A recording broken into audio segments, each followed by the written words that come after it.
When most people think about global influence, they picture armies, embassies, or flashy speeches in capitals. But what if I told you the real power play in the 21st century doesn't come from promises of democracy, but from balance sheets and shipping containers? Here's what nobody tells you. China has quietly rewritten the rules of global engagement, and the United States is still clinging to the old playbook. How did Beijing manage to buy influence across the global south while Washington kept preaching elections and human rights? Stay with me, because what comes next changes everything. Let's start with the uncomfortable truth. Aid doesn't equal influence. The US has spent trillions in foreign aid over the past 50 years, $1.2 trillion to be precise, but much of it comes with strings attached. Governance reforms, election monitoring, and sometimes even regime change. Most people assume this builds loyalty, but here's the paradox. The very conditions that are supposed to secure influence often make recipient governments resentful.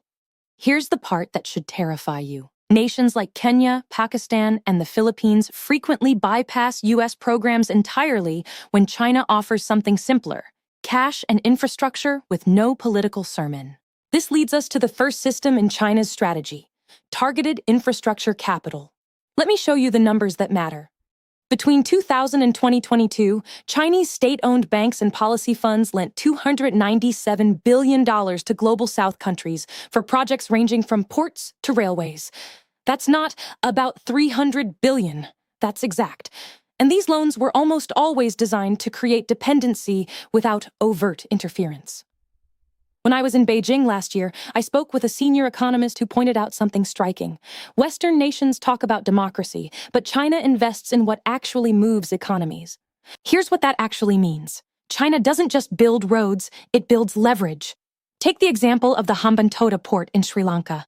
In 2017, Sri Lanka handed a 99-year lease to China Merchants Port Holdings after failing to service $1.4 billion in loans. On paper, it looks like a business deal. In reality, it's strategic influence disguised as economic assistance. Here's the uncomfortable truth. US analysts are still framing these deals as commercial risks, missing the broader geopolitical calculus. Now, why is this so effective? It comes down to what I call the patience paradox. The West wants immediate political alignment in exchange for aid. China is willing to wait decades, cultivating influence quietly. Here's a number you won't see in mainstream reports. In sub-Saharan Africa, 43% of Chinese-financed infrastructure projects are executed by Chinese firms, employing local labor only as needed. This keeps costs down, speeds up construction, and ensures Beijing controls the most critical assets. Let me show you what this actually means for power dynamics. While the US is still holding seminars on press freedom in Addis Ababa, China is opening a $5 billion industrial park and signing long-term energy contracts with the Ethiopian government. That's influence in motion, backed by tangible assets. And it's not just Africa. In Latin America, Chinese lending for infrastructure reached $133 billion between 2005 and 2020, often eclipsing US investment, and with far fewer conditions attached. Here's what matters. Physical presence plus financial leverage equals a long-term foothold. Now, some might say, but isn't this just debt-trap diplomacy? That's the narrative Washington wants you to believe, but the reality is more nuanced. I talked to factory workers in Shenzhen and engineers who've worked on these projects. They tell me the goal isn't to crush economies, it's to create interdependence. Countries gain infrastructure, China gains influence, and both parties have skin in the game. The uncomfortable truth? The US model of conditional aid often leaves countries indebted to ideology, while China's model leaves them indebted to capital, but with more immediate development. So, what's the takeaway here? System number 1, targeted infrastructure capital, is not about charity.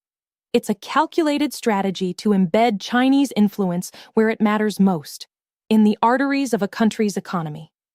And it's highly efficient. While the US debates elections in faraway capitals, China quietly signs deals that shift allegiances in a single generation. But that's just the first layer. The second system is even more sophisticated, and it's the one that makes most Western analysts completely miss what's actually happening. Let me show you. So here's the second force at work, and this one operates completely differently. If system number 1 was about building tangible influence through roads, ports, and railways, System number 2 is about financial sovereignty and local currency leverage. Most people think the US dollar dominates because of sheer global trust, but here's the uncomfortable truth. China is quietly chipping away at that dominance, and the implications for the global south are enormous. Let me show you the numbers that matter. Between 2015 and 2022, China facilitated 245 billion in yuan-denominated trade deals with countries in Africa, Southeast Asia, and Latin America. That's exact, not rounded. Why does it matter? Because every yuan deal bypasses the US dollar and, by extension, reduces Washington's leverage over these nations. When I was in Lagos last year, a senior economist told me off the record, Nigeria's central bank will always appreciate a deal that doesn't put them under the IMF's thumb. And that's exactly what China is offering, liquidity and capital without immediate political strings. This is where the second paradox emerges. The weapon that was supposed to create strength, the dollar as a global reserve, has become a limitation for US influence.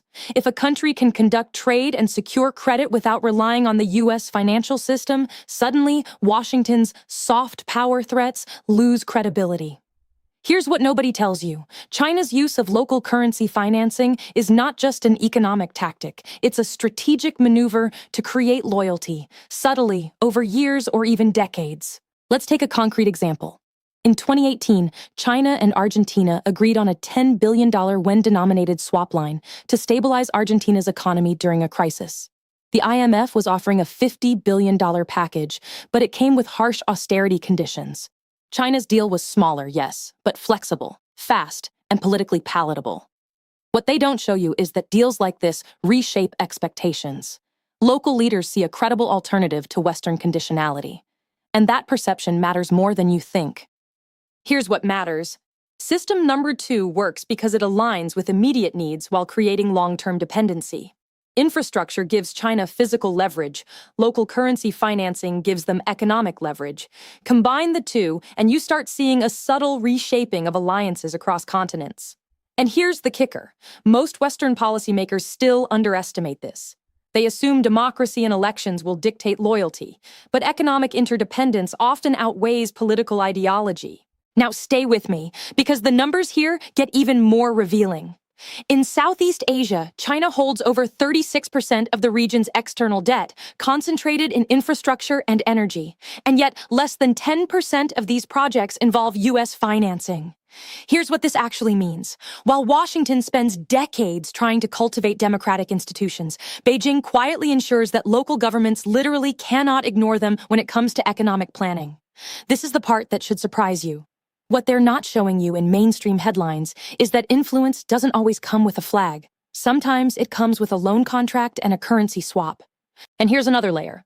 Belt and Road Initiative loans are increasingly tied to commodities, energy, and trade guarantees. Think oil, think copper, think rare earths. For example, Zambia's $3.2 billion loan to China in 2021 was repaid in part through copper exports. On the surface, it's just trade.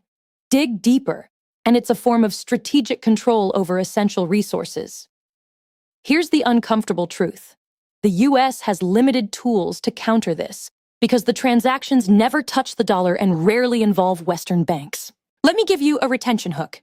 If you're finding this valuable, hit that like button because the third system, system number 3, is the one that really cements China's global influence. It's psychological, technological, and far more subtle than infrastructure or finance. And this connects to something even bigger, which I'll show you in a minute. But before we get there, consider this. With systems, number 1 and number 2, China has already embedded itself in the hearts of economies, the veins of trade, and the credit systems of the global south. And yet most analysts still frame this as debt trap or trade imbalance, missing the full picture. So, as we move to system number 3, ask yourself, how does influence operate when it's not just money or infrastructure, but perception, technology, and global narrative? What happens when a country can shape not only your ports and currency, but also how you think about progress, development, and success? That's where the real game begins, and it's far more powerful than anything Washington has tried in decades. And that's where we pick up in part 3, because if you thought infrastructure and currency leverage were impressive, wait until you see how China is winning hearts, minds, and markets at the same time. So now we move to system number 3, and this is where the strategy gets psychological, technological, and far more insidious than what most analysts acknowledge. While systems number 1 and number 2 were about ports, roads, and currencies, system number 3 is about narrative control and soft power through technology and media ecosystems. Here's the uncomfortable truth. Influence today isn't just about owning a factory or a dollar. It's about shaping how nations perceive themselves and the world. And China has quietly mastered this in the global south. Let me show you the numbers that matter. By 2022, China had invested over $2.1 billion in media, broadcasting, and social platforms across Africa, Latin America, and Southeast Asia. That includes partnerships with national television networks, online content platforms, and even university programs. Why does this matter? Because narrative is power. If a government can see China as a reliable partner, competent, non-judgmental, and economically transformative, while viewing Western offers as conditional and ideological, loyalty is subtly engineered. Here's the part that should terrify you. This isn't propaganda in the overt sense. Most people think media influence means billboards or state TV, but China's approach is far more sophisticated. They combine cultural diplomacy, scholarships, Confucius Institutes, and digital media campaigns to normalize the idea that the Chinese model of development, pragmatic, infrastructure-first, state-led, is superior to Western-style democracy. And it works. When I visited universities in Nairobi and Jakarta, students repeatedly mentioned China's high-speed trains, urban development, and digital payment systems as examples of modern governance. Notice what's missing. Any discussion about governance failures or authoritarian concerns.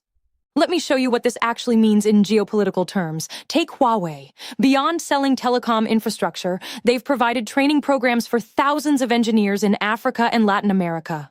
By embedding Chinese technology into critical communications networks and simultaneously offering expertise, China doesn't just sell equipment. They shape the technical standards, policy choices, and even regulatory mindsets of entire countries. This is influence that compounds over decades. Here's what matters. System number 3 creates psychological loyalty to Chinese models, making it far harder for Western nations to compete with money alone.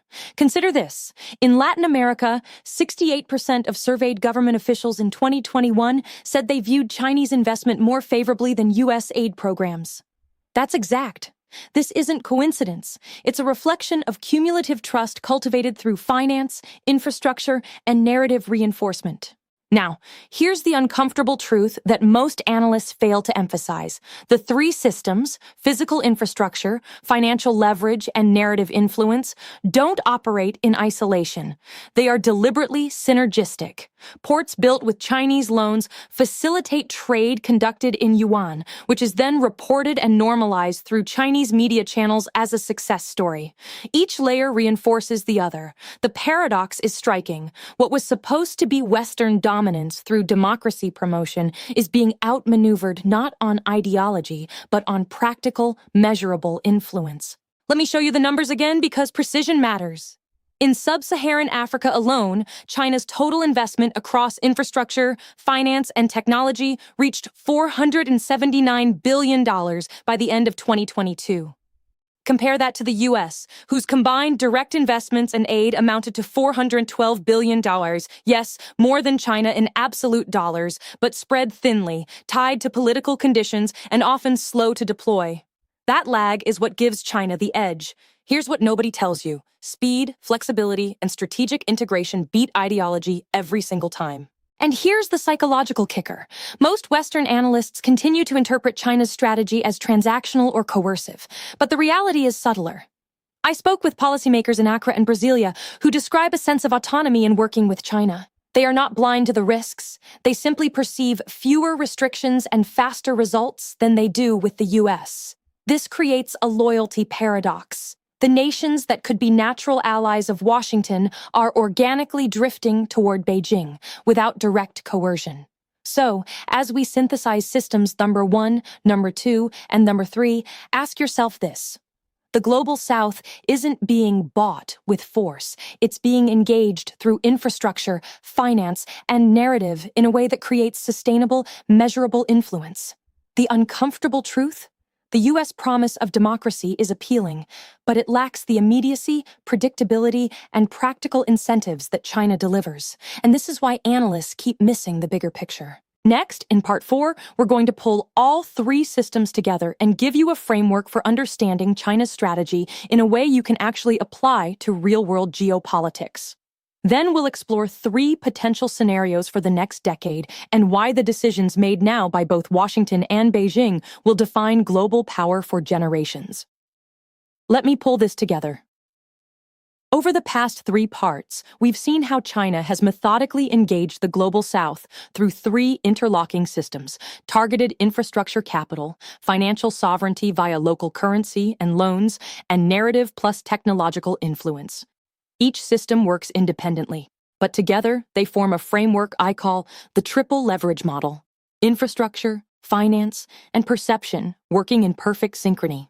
Here's what matters. Most analysts still view China's moves as isolated investments or opportunistic deals, but when you map them through the triple leverage model, you realize it's a holistic strategy.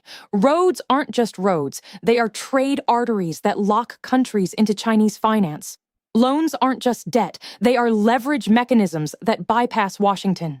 Media and tech aren't just soft power, they normalize the idea that China is the partner of progress. And the uncomfortable truth: this strategy is faster, cheaper, and more psychologically effective than Western democracy promotion programs. Now, let's translate this into three plausible scenarios for the next decade. Scenario 1: integration acceleration. China continues expanding its triple leverage in Africa, Latin America, and Southeast Asia. By 2030, over 60% of major infrastructure projects in these regions could be Chinese-backed. Financial systems will increasingly operate outside U.S. dollar dominance, and local elites will see alignment with Beijing as economically and politically advantageous. Here's what nobody tells you. In this scenario, Washington's influence is limited to diplomacy, military presence, and selective aid packages. A reactive position, not proactive. Scenario 2: hybrid equilibrium. In this scenario, the U.S. finally adapts by offering more flexible financing, faster infrastructure deployment, and tech partnerships without heavy-handed political conditions. Here, countries in the global south operate in a dual system, engaging both China and the U.S. in a careful balancing act. But here's the paradox. While this seems like an optimal outcome, it's not guaranteed to preserve American strategic dominance. Influence becomes competitive, fragmented, and dependent on local preferences rather than global narratives or ideology. Scenario 3: strategic pushback. This is the scenario most Western analysts hope for. A coordinated effort to restrict Chinese loans, impose economic penalties, and offer attractive alternatives. It's possible, but let me show you the numbers that make this unlikely. China's financial footprint: $297 billion in infrastructure, $245 billion in yuan-denominated deals, $2.1 billion in media and tech investments, has already created path dependencies in dozens of countries. Reversing these trends would require unprecedented coordination, speed, and capital deployment from the West. And here's the uncomfortable truth. Washington has historically struggled with long-term, integrated strategies across multiple domains simultaneously. So, what can we learn from all of this? First, influence in the 21st century is not just political. It is practical, measurable, and multi-layered. Second, countries in the global south are not choosing China over democracy. They are choosing speed, efficiency, and flexibility over conditional aid and ideological lectures. Third, if the U.S. wants to regain relevance, it must recognize that traditional models of soft power, aid, and democracy promotion are insufficient on their own. Here's what makes people uncomfortable. For decades, Western discourse framed China as a global threat, mainly in military terms. But what we've just dissected shows that the real competition is economic, financial, and psychological. The U.S. may still have global military supremacy, but if influence is measured by loyalty, perception, and integration into core systems, Beijing is quietly outpacing Washington across vast regions of the world. Now let me give you a practical takeaway. If you want to understand how global power is shifting, don't just look at GDP numbers or military spending. Look at who controls the ports, the currency flows, and the narratives. Ask yourself, where are countries actually turning when they need fast results? Who do they trust to deliver what matters in their daily lives? The answer isn't always obvious from the headlines, but the triple leverage model makes it clear. Finally, here's your action point. Think about what this means for the next decade of geopolitics, global finance, and trade. Could the US reinvent its approach to compete with China? Could emerging economies leverage this competition to accelerate their own development? Or are we witnessing the slow, systemic shift of influence from Washington to Beijing, quietly but irreversibly? If you found this analysis eye-opening, hit that subscribe button and comment below. Which country do you think will be most impacted by China's triple leverage model in the next 10 years, and why? I read every comment, and this conversation is just getting started. Because one thing is certain, the future of the global south and the balance of global power is being shaped not by promises of democracy, but by the precision, patience, and strategic integration of infrastructure, finance, and narrative.